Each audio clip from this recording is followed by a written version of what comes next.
Okay, so doing a little vibe check here, a little bit of self-auditing across you and me. Give you a little context of what I mean. I'm just kind of taking a situation in which I was a part of, hopefully that you're interested in, and just reviewing that experience comparative to the new experience. The old one being a YouTuber for nearly a decade, and the new one being, working a typical 9-to-5 job. To give you a little context, I created YouTube videos under the name Buzz for about 7 years, and I think, 1,000 videos later, I can confidently say I did it as a career for, the better part of 5 years. I did that from 15 to 22, graduated, and then got a 9-to-5. Working tech sales in New York at, low hours, good pay, and it's the closest thing you're going to get to being an entrepreneur or being that YouTuber outside of being an entrepreneur itself or being a YouTuber itself. So I think I have a unique experience showcasing, the benefits and the detractors from each career path. I think if you're watching this video, you've had some sort of semblance of some sort of motivation to create content on your own, or you're just genuinely curious about how that industry operates comparatively to, something that you would be thinking about being an accountant or a surgeon or in tech sales. So we'll start off with the YouTuber career path,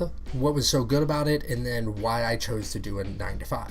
A caveat to start off with, I believe anybody should be an influencer or a content creator to any extent in which they can make it capable. Whether you're just posting little snippets on LinkedIn, things that you find cool on TikTok, making tweets that inspire you, or full-on YouTube videos like I am. I think it's extremely beneficial if you want to work a 9-to-5 or even potentially take that as a career path. I can't tell you how many times being a YouTuber in my past has got me into the position I am now, not even related to making content. It helped get me that first job, it helped me get me that second job, and the third job I'm sure it will help once again as well. But one thing to think about this though is until you actually made it per se, and I would say, getting a nice influence, it's not cool. People think you're narcissistic to an extent. You have dreams that probably aren't going to come true, and probably to drop it because it's cringeworthy. And to that I say, never listen to that. That's exactly why you're doing it.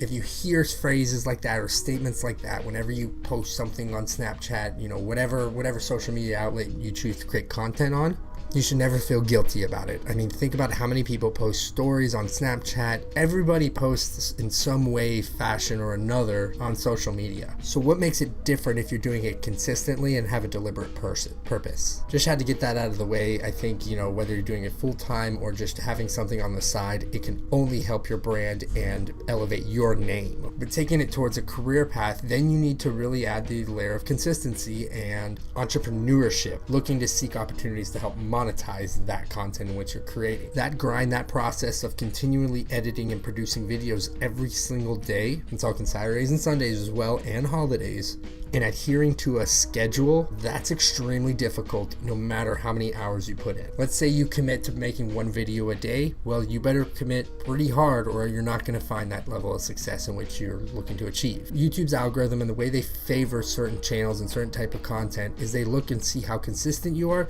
and they see the repeatability of the content which you produce. So it's not necessarily what type of content you produce, it's asking the question of whether or not you're able to do that on a consistent basis. The more you do it as well, the more consistent you are, the better your channel is going to be. That's a really tough thought for a lot of people, and it doesn't sound great. You're thinking, I can make content I always want every single day. That sounds like a dream job. And yes, it is in a lot of senses. But there will be many days, especially as you get further along in your career doing this, that you don't want to do that. And you don't want to consistently feel forced to a schedule. So I'd say less about being creative and passionate and deliberate in your own approach to making this a career. That's less emphasized, and it should be more emphasized is how well can you keep a schedule and how disciplined can you be when nobody's really looking over your back. That's my review of it. I mean, I think that's the heart and soul of becoming an influencer, is how consistent and disciplined can you be in your efforts. Whether it's once a week, twice a day, you just need to pick a schedule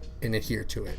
The content will morph in ways you're never used to, and you will find a niche in which you find success. A lot of people say I got lucky because of being a YouTuber, and yes, there's a lot of luck involved, but if you keep repeating that the scenarios in which you can, roll the dice in your favors, at one point you will hit it. Versus a 9 to 5 job where you're forced to be consistent. You have to clock in at 9 and you have to leave at 5 every day. You're part of a bigger organization and you have responsibilities you're expected to adhere to. The stress of having a schedule is way less because it's already built out for you. You know what you have to do and you can complete that task. Especially in my particular facet in sales, it's as loosely guided as possible and compared to, let's say, an accountant in an operations role, HR roles, whatever it might be. Sales is really you kind of build your own book and you work your own hours to an extent, but you still have that responsibility of the schedule. I think having that benefit is great for a lot of people, while others, they would like to have a little more freedom. But becoming a content creator takes what that desire is and pushes it to the extreme. So you need to think to yourself, can I adhere to this schedule for 5 years consecutively? Once you find the content and the schedule that works for you, dive into it. And you don't have to become a full-time YouTuber right away. So I think the benefits are, one is it's a riskier venture. It's a lot more volatile when it comes to your emotional range. In being a YouTuber, you can be on a super high and a super low back-to-back days. Versus, let's say, a typical 9 to 5 job, you're not going to have a variance of emotions like that. The bigger the company you get, the more consistency you get kind of placed upon your lap. So you can just kind of be a machine, plug and go. Really, to wrap up the entire concept of this is the fact that, I think you should always have both measures, especially when the world is becoming more digital every single day. You need to have a presence of your own, and it could lead to routes in which you are never expecting yourself to complete. And you don't necessarily have to get in front of a camera and do it. You can do it through writing, you can do it through music, any type of art or form of content creation.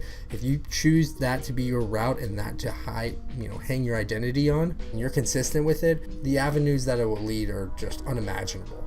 I see a lot of all or nothing mentality of, should you be a YouTuber or should you do this, or should you dive into this venture because you're expected to make it a full-time effort right away. That's something I disagree with more than ever. So get out there, make some content, tell me something that interests you, a topic that interests you, and then we can work off that and help create your social media page to where you're creating content that's comfortable for you, in which you're able to do it consistently. There are always ways to make it work. You just need to take a nice long look into yourself and see what your capabilities are. Because I will say, after posting content pretty consistently for the past week right now, there are times in which I'm like, I don't want to do this. But then I look back at it and I'm like, I don't want to feel the way I felt for the past 2 years, just kind of letting an opportunity go by. Always think to yourself, how do I feel now versus how did I feel 2 months ago? And do I feel better? Do I think my lowest days are higher than my lowest days 2 months ago? If that answer is yes, keep doing it. That pretty much wraps up the video. Really all I wanted to talk about, something that was kind of passionate and hit close to home for me. So let's go ahead and wrap it up. Thanks for watching, guys. I'll see you next time. Later.